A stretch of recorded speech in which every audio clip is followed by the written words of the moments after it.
This video is just one in a set of videos where we're looking at creative presentation for our images, either for on-screen viewing or for print purposes. And here we're going to create the matte effect. As I said in the block mount video, this technique is so effective that I've seen people holding one of my large prints whenever I've taken them to a demonstration, and they're running their finger over the edge of the print trying to feel an indentation that's not actually there. Let me show you what we're going to create first by applying the basic effect automatically using a pre-recorded Photoshop action. We're going to be looking at actions in more detail later, but I have them up the top here, so I'm just going to bring them into play. And with this high resolution image on screen, I'm going to click the matte mount, and I've set it up with a grey border, and you can see exactly what an action will do when I click to run it. There we have the effect we're about to create. Now the 50% grey that I programmed into the action works quite well with this image, but of course it may not in all cases.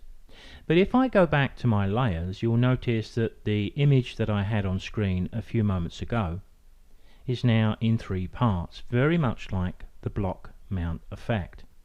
But what I'll do to make a start here is I'm going to use another shortcut key. I'm going to use F12. F12 is going to revert the image back to the previously saved version. So in this case, it's just like hitting Ctrl Z and stepping back. Now the first thing we need to do is to unlock the background layer. We do that by just going up and clicking the lock to the right of the layer thumbnail. And what we're doing here is simply separating the image from the canvas beneath. This allows us to increase the canvas size without affecting the image, and we can create our border. In our case, the border is going to be transparent. What we can do here is use much the same settings as we did when we created the border size for the block mount. So if we go up to the top left and to our image menu, we need to select canvas size. I'm going to change the measurement here from millimeters to percentage. In the width I'm going to add 20%, and in the height I'm going to add 30% just to make allowance for the fact that it's slightly wider. And then we can take a look at the effect because we'll see the frame appear. Now before, when we did this, I did say that the sides generally shouldn't be wider than the top and bottom, but I've done this in two sections to indicate we can always go back and adjust the background border, or the canvas in this case. So if I wanted my top and bottom to be slightly wider, I can do that. I can go back to image and canvas size. Let's add 7. I think I'm going to have to adjust that when I go to the percent. Yes, let's add 7% into just the height here. And now you can see what we have. But look at the squares on the left, which are going to be identical to the right. 1, 2, 3, 4, 5, 6. We've got about 7. 1, 2, 3, 4, 5, 6, 7. We've got 8 here. So what I'm going to do with the move tool selected is use my up arrow just to nudge my picture up so that I've got the same thickness left, right and top, but a slightly wider border at the bottom, which looks pretty nicely balanced. I hope you'll agree. Now this technique requires me to create 2 blank layers. Now there's a couple of ways we can do that. If we go way over to the right to the layers palette and then down the bottom, if we click the icon just to the left of the bin, we can create a new blank layer. This is not essential, but if we double click the layer 1 name, we can rename the layer. Not essential, but sometimes useful. But there is another quick way to create a new blank layer. Ctrl Shift N and OK. So we've got the 2 extra layers we need, and I'll call this one my matte. What we need to do first then is to come to the toolbox on the left hand side and select the magic wand, And I'll go back to my basic image here and select it in layers first. Over to the left, pick up the magic wand, click into that area between the image and the edge of the frame, the transparent area, and as you see, Photoshop can select that pretty easy. To create the shadow, we're going to need to flood that selection with black. So we've got to travel over to the layers to select the shadow layer, so I'll do that to start with, selecting the correct layer.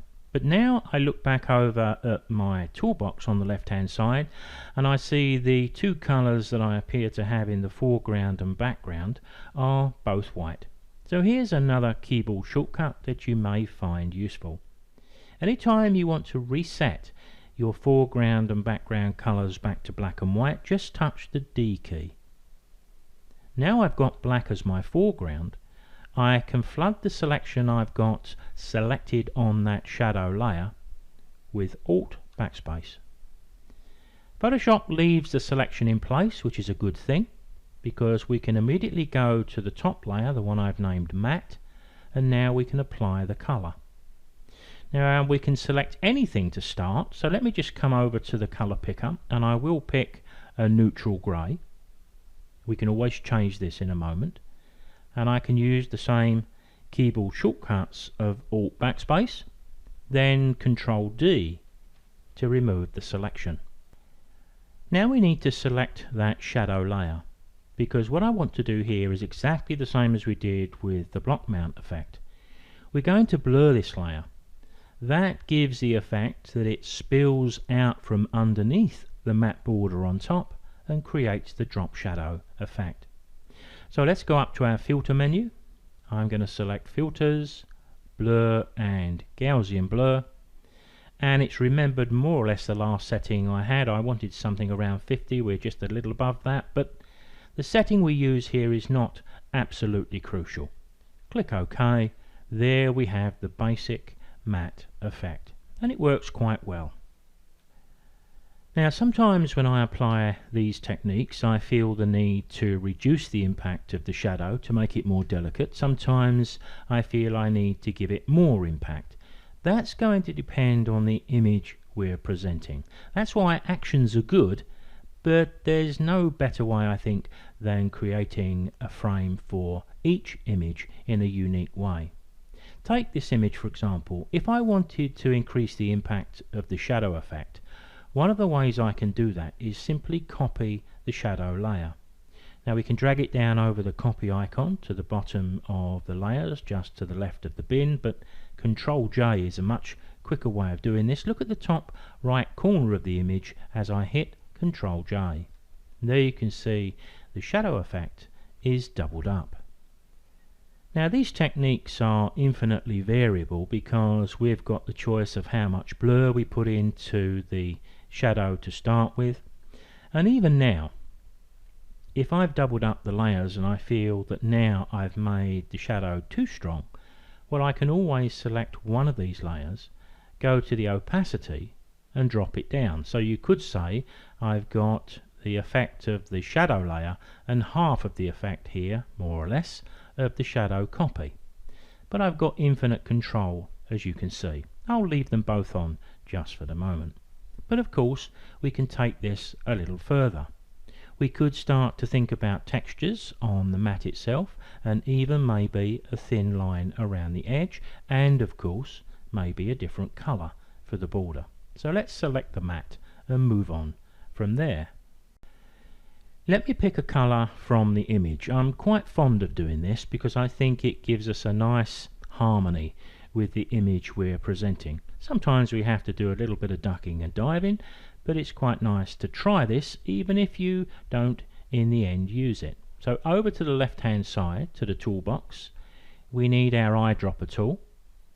I'm going to suggest you use a sample size of something like that, 5x5 average, 11x11 average. Again, it's not going to be crucial, but 5x5 average, if I select that, then when I click I'm going to pick up the color in a 25 pixel area and you'll see it appear as the foreground in my color picker.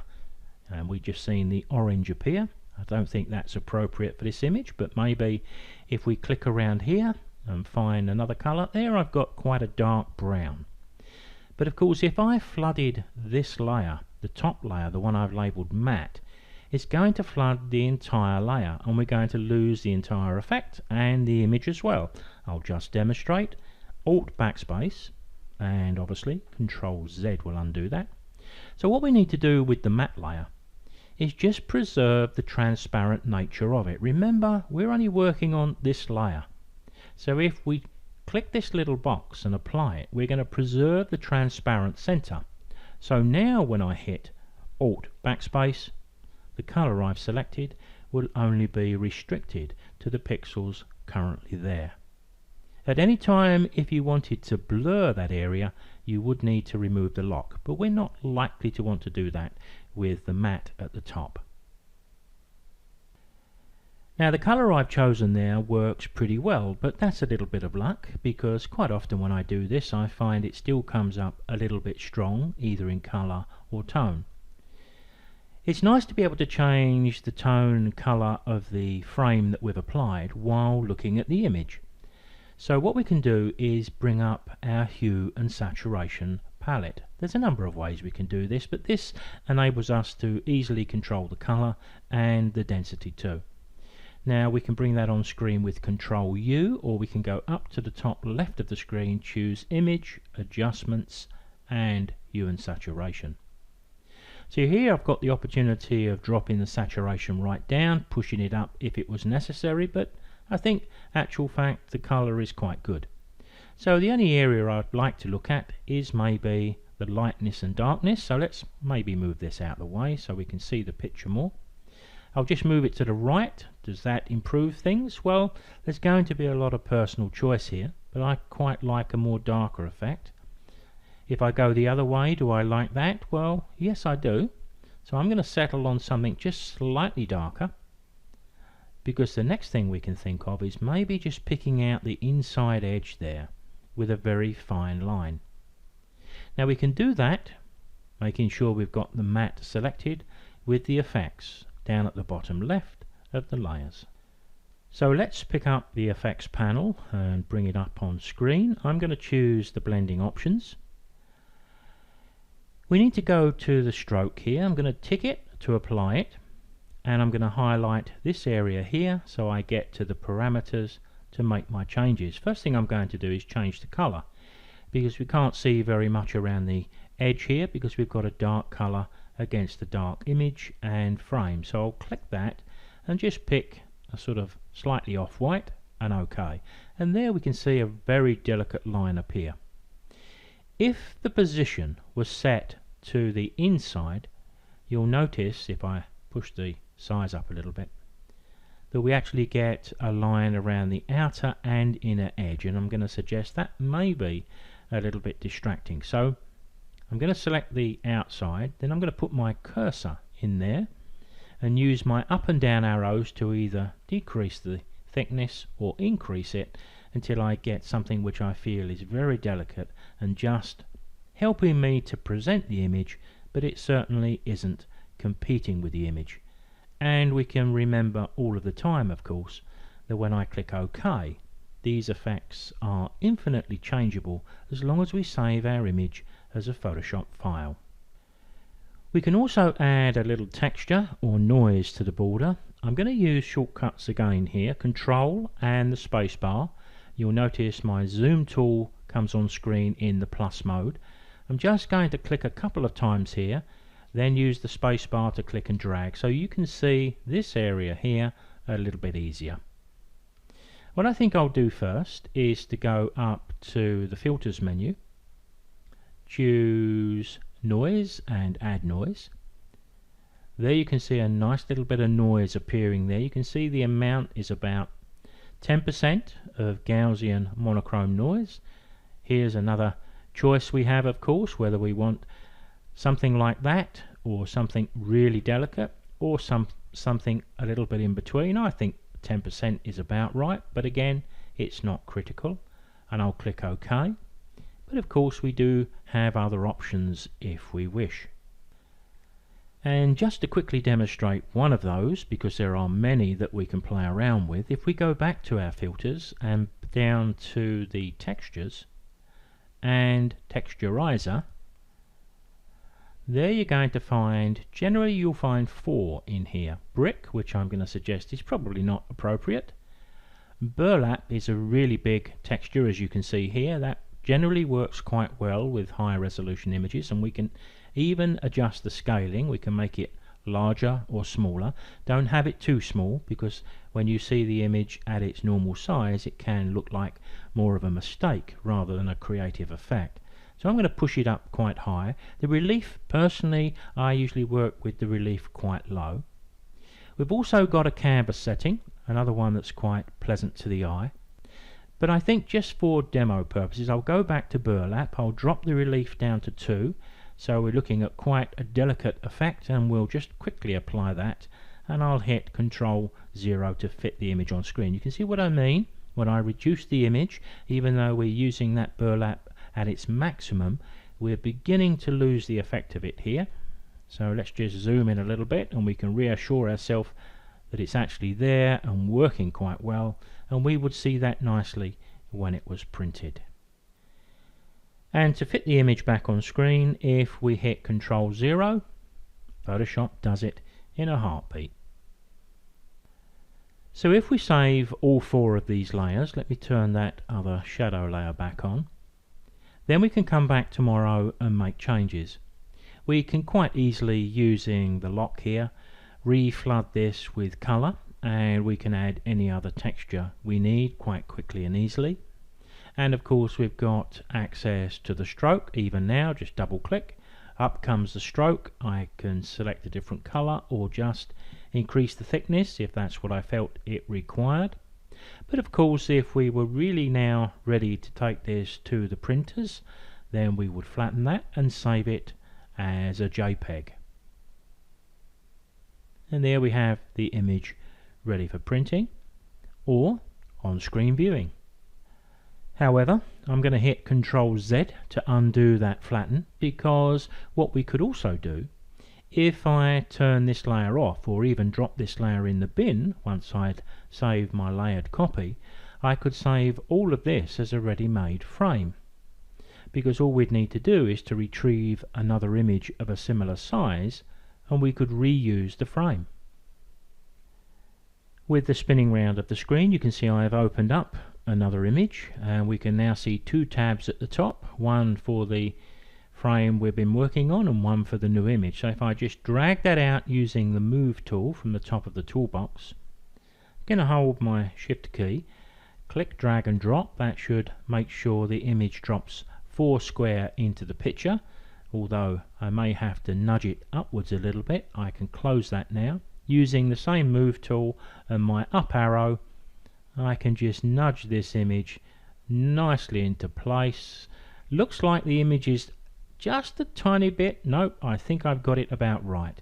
But you can see I was just about to say I thought I was going to have to stretch the image to cover maybe a little line along the top or bottom, but it looks to be about the same size. But of course it's on the wrong place in the layered stack.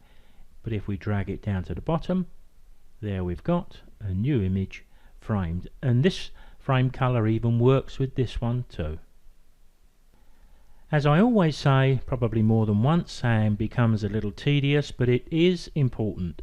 If you have the patience, save your layered work and come back the next day, because any time we do something creative, what we do on one day, we often do want to make a slight change the next.